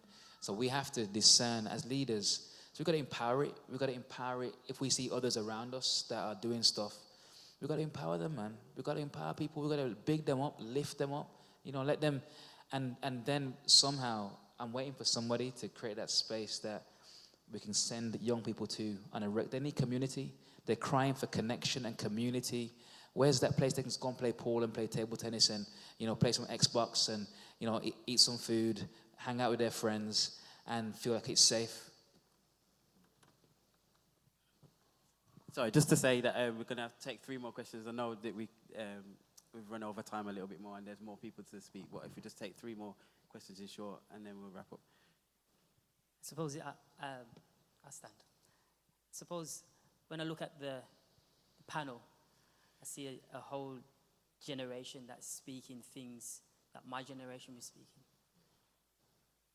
It's really upsetting, really painful to see, because if I throw my mind back to 15, 17 years ago when Bishop Aldridge released his book called Respect, and I was invited to do my song called Respect. And I said, until the church become relevant, it's irrelevant. It needs to be shut down. Because young people are dying, not just spiritually, emotionally, psychologically. They're hurting. And it's a common thread. I go the length and breadth of the country with my wife, and we talk about sex and relationships. We talk about the soul. To my amazement and disappointment, to tongue-in-cheek, a lot of young people don't even know what their soul is. A lot of Christian people don't even know what their soul is. So when I look, I have a complex background of, standing on stage and doing whatever. But I challenge you both, or 3. Can't talk, Mike. 3. Before you became a Christian or a child of God, you was on the street. And if you never had no money, you would create resources or become resourceful, whether that be selling drugs or whatever to put on your event. Do not wait for any church building or any person to hand you something. I put on Eurostar. You know this. I didn't wait for the church to approve me. I didn't wait for anybody else. We have a film coming. I didn't wait for somebody to give me a funding opportunity or application. The God that you serve is your application. And he will justify your means so long as you have the intention to do it. I don't wait for money. I do it and money comes. That's from me, from my experiences. You all know, for almost £1 million worth of resources I've done over the last X amount of years. So as I come into, I wouldn't say twilight years, but come into more legacy years, I want to encourage you because you're doing amazing stuff. I always celebrate you guys, celebrate lots of people in this room. But we're coming to this place. For the last 4 or 5 years, I've just been working, 4 years, I've been working as a teacher, deputy head pastoral care, safeguarding. You talk about money. I'm not criticizing or angling at you. I'm just trying to audience the room. When, as I said, we can get our wages to feed our house. But, I sit down and I can make more money than my actual salary. Not because I went to university, but because my heart was there. I don't integrate with church young people as you do. You don't do that, Nathan. You don't do it. You don't do it, Errol. Stop looking for the church to give you something because they will sit there because it's a bureaucracy, just like the army, and it's a layered set of authority. And so long as we're waiting on the authority, we're not. You are the authority.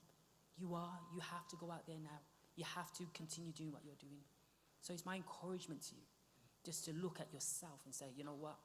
When I was on the road and I had to make money to put in my child's mouth, I would do whatever it took. If I had to go and wrap some half a weed and a little bit of, you know, I just don't know else what you're talking and about, spin it sir. and roll it. What is that, sir? You know, I didn't and spin it understand. and roll it. I did it. Why? Because it made sense. Coming down to the part where this city, 2003, was a watershed moment where 4 young girls got shot.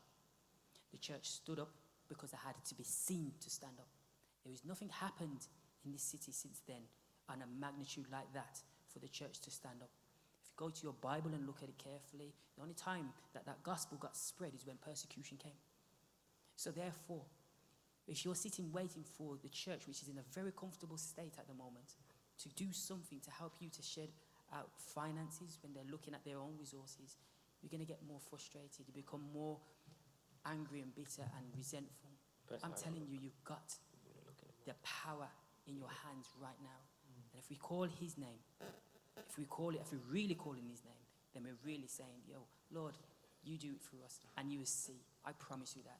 I promise you that from experience, not from a talking shop, as you already know already. So I just encourage you. I celebrate you. I absolutely love you guys because I know that from the generation that I've passed down a baton, I want to see you elevate and go beyond what I went and did. So that's my words. Nathan, God bless you. I'm telling you. Thanks, Adrian. Thank you. So we're going to have Sharon, Dulcie, and then we're going to close. There's a guy at the back as well. Hi, I love you guys. I don't know you two, but I support what you've said and what you're doing. My comment primarily is to say that we are raising children for a world that doesn't yet exist. Their world is in the palm of their hands. It is the smartphone. It is technology. That is not going to change. What we need to do and understand is how we can get in front of them whilst they're in front of the screen, because that's where they are. That is where learning is now taking place. I know of a guy who wrote his whole business plan on his smartphone because he didn't have access to a computer. Our young people are creating their own futures.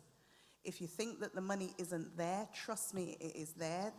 I understand what a YouTuber is, and they are making their own money. So talking to them about going to get a job is beyond their comprehension because it doesn't give them what they're getting from doing what they're passionate about. The church is very much like the school system in terms of, at a strategic level, the average age of a school governor is 57, and they are primarily white male. Until we as a community understand that we have a right and responsibility to take a seat at the table at a strategic level in those schools as governors, then what is happening operationally in schools to our children won't change. Yes? My main question is, okay, with everything that has been said and done, what happens now? Where is the action points? I'm somebody, I don't do talking shops, and I don't give my time just like that, right? What is the action now that is going to go to move us forward? The idea about coming together and joining, there is so much disconnect amongst the churches. That is why there's no unity in the community, in my opinion, because the disconnect is so evident. Where are we going to come together as a united force to say this is what we're going to do as we come into the last quarter of this year to plan a series of events for 2018 or happenings for 2018 that is going to make a difference? That's my question. Just want to say thank you to all the speakers, and it's been really rich this afternoon. But we've had a very capable and able chair, a young 18-year-old, the next generation, or the very generation we're talking about. And I would just like to ask, if I can, what's his impressions of what he's heard and what's been your experience in terms of church? Has it served you well? I think church does give a good start, you know, like it helps. Nah, man, you caught me off guard there, you know. Oh gosh. Nah, but church gives you a lot of confidence growing up, you know. Like, so when you're doing a reading in church, it will help you when you're doing your presentation in class, for example. Do you know what I mean? So I don't even know. But nah, you know what I mean? Stuff like little things like that. Do you know what I mean? Speaking or singing in church gives you more confidence when you're going out into the world. As you know, I think personally, a lot of the more confident people you'll see come from church because they're able to communicate, they're able to go out and speak to people easily. So I do think church, personally, in my opinion, is good for young people. Do you know what I mean? Makes it good for me? That's a good youth leader. Someone that doesn't really shove religion down you, do you know what I mean? That you can level with them, that you can just, I don't know, someone that's just like you. Do you know what I mean? That can speak to you on a level like that.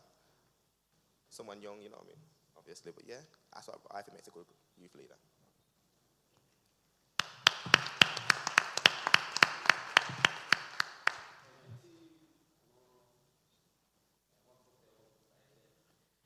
Cool. Hi, everyone. Just the biggest question I had, you've already Bishop Mike kind of answered it already, but I was going to ask the question, is the criteria of success different for the youth leader to the senior pastor?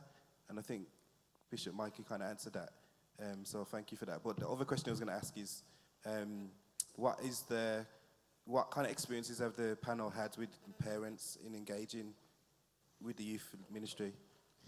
Just going to ask everyone just to take that one if you could.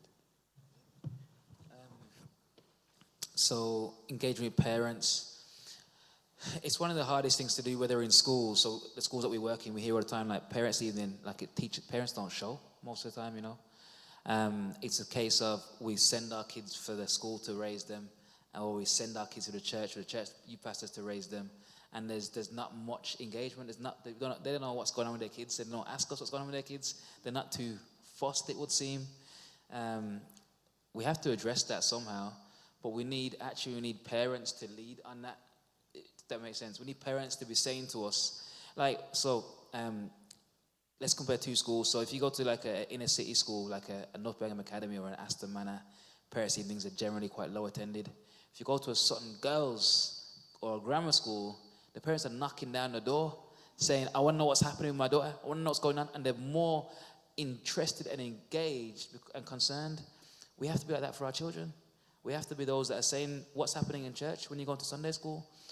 Challenging the leadership. Like, why is no one challenging the leadership about the provision for our young people? Why is no one coming back and challenging our pastors and saying, what are you doing with the children's church ministry?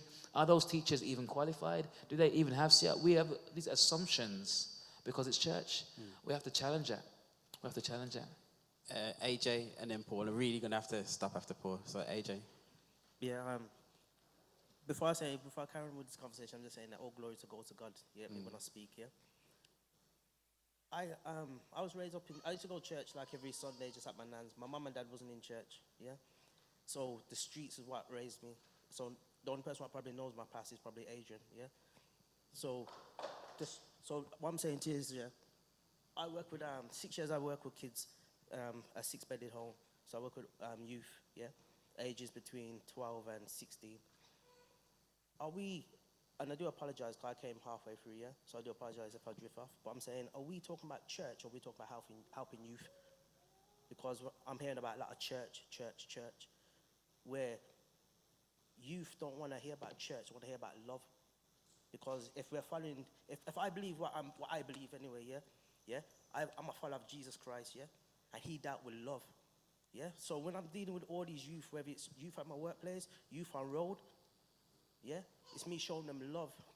And then while you show them love and reach down to their level, yeah, and I'm talking about youth what see people shot, people that seen their parents killed, yeah, grew up in drug den, mother's a prostitute, yeah, that's what lifestyle I grew up in, yeah, and these are the youth what I deal with. Like as Brother Nathan said, yeah, We can't go. I can't go and because I got saved 6 years ago and God drawn me out the street. Nobody give me the word. God drew me out the street. Yeah, I can't put on a suit and tie. I have to go how I am. So when I see youth now, I'm reaching out to them, black, white, Asian, out in business. So when I reach to them now, show them the love, and then probably a week or a month later, then they realize, yo, you go to church? You don't look like a Christian. See, so I hear what people saying about church, but this is me, and I don't mean to be blaspheming or whatever, not, yeah? Forget about church. Let's think about Jesus, yeah? Jesus didn't draw nobody and said to the people, our church. He showed them love, compassion, yeah? Yeah? That's me personally, yeah? I'm sick and tired of seeing youth. I said, youth walking up here and they got the 9 in the bag, yeah? Selling drugs and making peas with only making £100. All they want to do, right, is somebody to reach down and show them love. So I think, right, for me personally, people have to allow church, yeah, and show Jesus and show love. Then when you reach out to the youth and you show them love and say, you know what, you done this, but you know what, you can get back up. Because the saddest thing, and I told a man yesterday, the saddest thing that I ever heard, yeah, in my life, yeah, is a 12-year-old telling me that he ain't got no nothing. He's workless. His life's over. 12 years old. So, as I said, yeah, and I just want everybody to recognize this, yeah, let's show love. Not church, love. Because we have Jesus in us, we have God in us.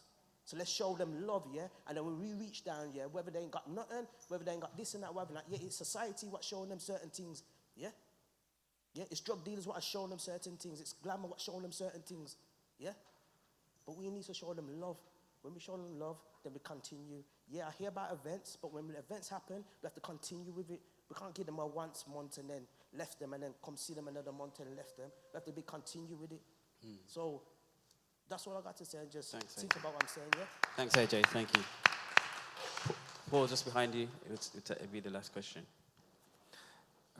From talking from a pastoral perspective, one of the things I've kind of like gathered from this is the fact that sign of a healthy church, I say the model of it is that 40% of your members will be working that's whatever part in church, ministry part, 10% to be evangelizing, and 50% will be consumers. That's the model of a healthy church. In that model, though, what you're going to look at is, okay, in a pastoral office and your pastoral board, how many youth do pastors have on their pastoral board? So, for example, now a pastoral board, average pastoral board, I think would probably be over 40. But to understand what's happening on the street, your urban dialogue that takes place, you need people, your teenagers, but we said, no, they're too young to do that, they're too this, they're not mature enough. But let's take it back 60 years ago. Your pastors 60 years ago was 18, 19, 20, 21, 22. They were old enough to do it then, but now we think they're immature to do it. So you've got to empower the next generation that they can actually do something powerful. And then lastly, just this simple model. If you look at Jesus, not only, but 3 main things that come to mind that he did. He always taught. He always spoke to people, regardless of their status and position.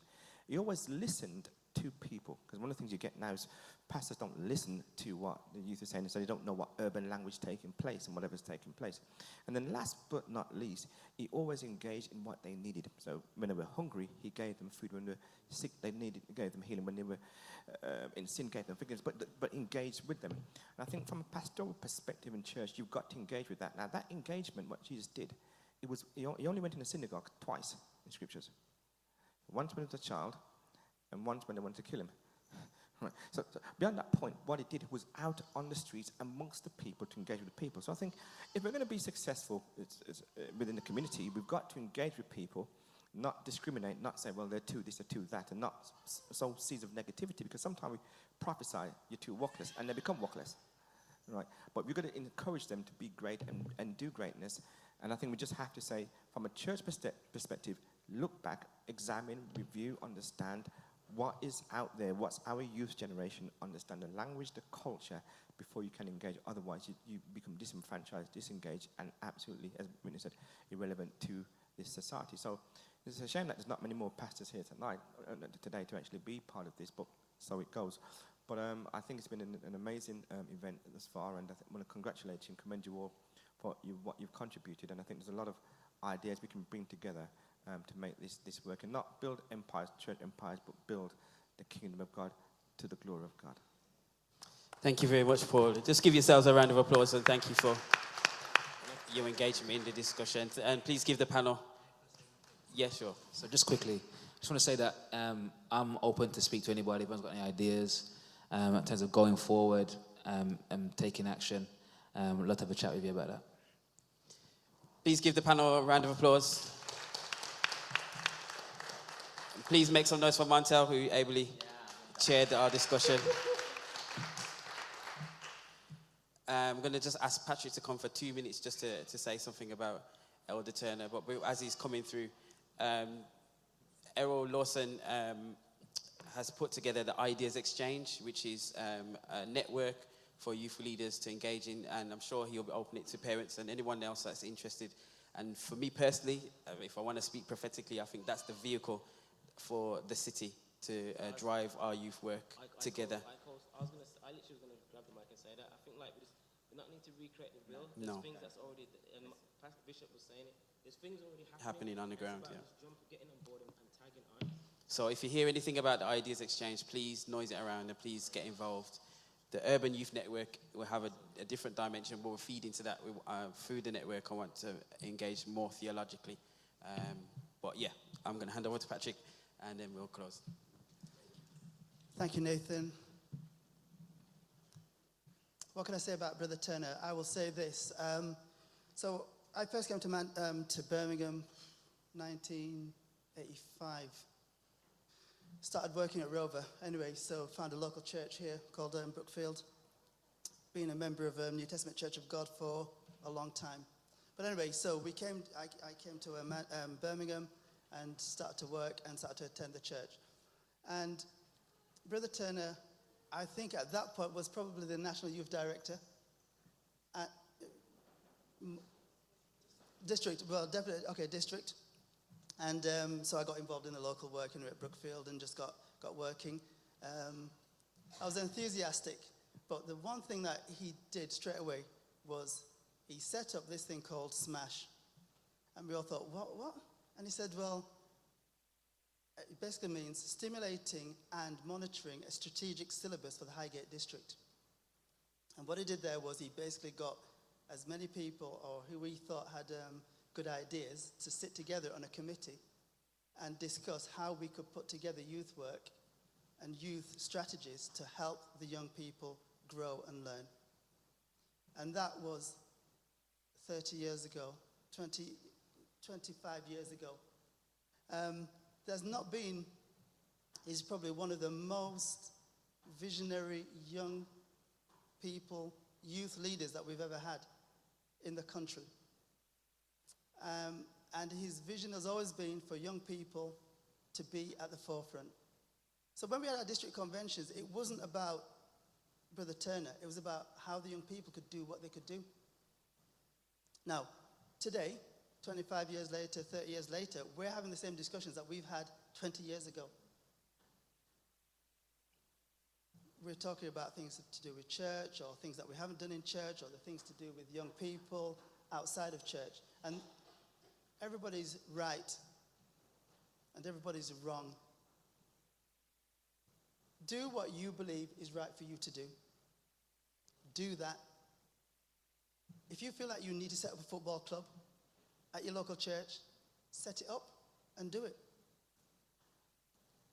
I was in Manchester. I'll be very quick. I was in Manchester. It's obvious that a 12-year-old cannot take our preaching. The vast majority of them do not understand it, can't understand it, won't understand it. So if they're 12, how are you going to engage them? So what I did was I took them upstairs and we just had youth church. Now, nobody likes it in the church. Nobody accepted it in the church. We set a football club in the church so that we can engage with people that are not involved in the church. But when we look at ourselves as a society, we have to understand that we don't have the influence in society that we really should have. Why is that? Fortunately now, people are starting to set up social enterprises that are independent of government and councils. Because for a very long time, We have tied our social programs to our councils on a 3-year program. And once that money runs out, our initiative dies. My vision, what I want to do, what I would love to do, is for us to be able to understand that we need to be able to generate the monies so that we can set people free. We have artists, we have sports people, we have all sorts of people. But I'm coming back down to the idea about the vision that Brother Turner had, which was you've got to think about a strategic syllabus for your church, for yourself, for your life, for your family. Every single avenue. Okay, I'm an engineer. I've been an engineer, a professional engineer for many, many years. And whichever profession you go into, you will see that we are not in the majority. We're not in the majority. Now, what does that mean? It means that we fully understand the society we're living in. We understand the society we're living in, but we know that we are not the majority in that society. But the church gives us a space to be able to come together and communicate. We have to be able to use this space, but because there's something that we learn. There's something that we learn, and one of the things that we're learning is that we don't want to rock the boat. We don't want to rock the boat. And so because of that, we sometimes don't push ourselves the way that we should go. But my vision is let us get together. From my point of view, entrepreneurs get together, change our mindset, make the monies, make a trust that people can come to and get the funds that they need to be able to do what they need to do. Christian, non-Christian, it doesn't matter. Let us be able to free people. The church says, where the Spirit of the Lord is, where there is supposed to be liberty.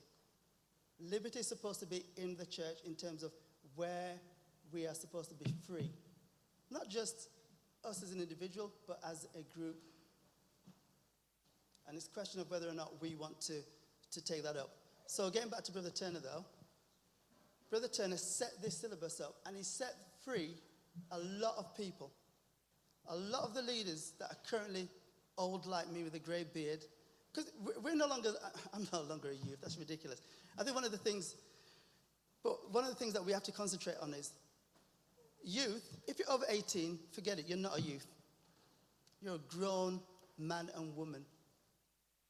You're a grown man and woman. You're not a youth. A youth is 12, 13. Some of them are 9 and 10.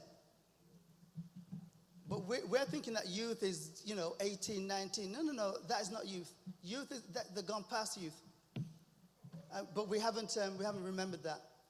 So in all our deliberations, don't forget, we're calling them children, but really they're the youth. Anybody up to, they're the youth.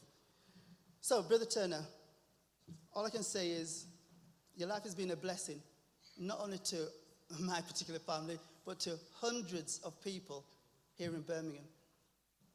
In terms of what you thought, what you envisioned, what you put together, it allowed us a space to be free, to have the sorts of discussions that we weren't able to ever have. I don't know how you are still married. That's the truth, because you're never at home. You were never at home. Up and down the country. Andy worked a full-time job as well. I honestly, Brother Turner just traveled and did so much amazing work. But the thing that always got me was, at the heart of it was, how could we do this work so that the young people could grow, so that young people could blossom, so that the young people could grow and become more? And if there was an opportunity for Brother Turner to give a space to a young person rather than him, he'd give it to that young person every time. Every time. And my wife and I, we talk about him often enough I want to say, to say that, what a blessing he has been to us, to our life, and to the vast majority of our friends. Just an amazing man. And if we had a quarter of his vision and hard work, we'd be just amazing. We'd be amazing. Yeah.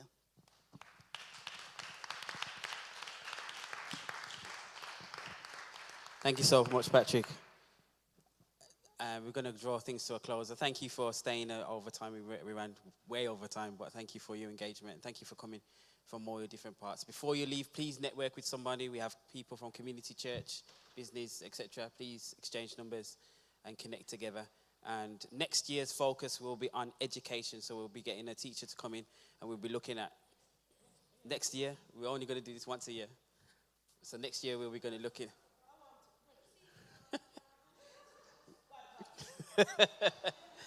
Next year we'll be looking at education and exclusions in school. God bless you. Thank you very much, and good night.